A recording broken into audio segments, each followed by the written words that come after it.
सोबदेरो थाणे जी हद में मलीराणी Solanki link road ते निजी टीवी चैनल सां वाबस्ता रिपोर्टर फयाज़ सोलंकी गुज़िरियल राति खां पुरस्रार नमूने गुम थी वियो आहे। संदसि मोटरसाइकिल मलीराणी लिंक रोड ते छॾी वई आहे, जेका पुलिस हथ करे वरिती आहे।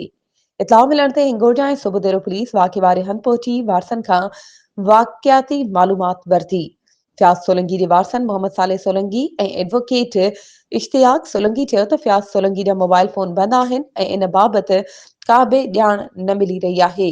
वारसनि ख़दशो ज़ाहिर कयो आहे त खेसि अगवा कयो वियो आहे। वारसनि पारां आईजी सिंध खे अपील कई वई आहे त साफ़ी फयाज़ सोलंकी जी ॻोल्हा लाइ फौरी क़दम खयां वञनि ऐं खेनि जल्द बाज़ियाब कयो वञे। पुलिस इन मामले जी जांच जारी रखंदे वारसनि सां ताउन करण जी यकीन दहानी कराई आहे।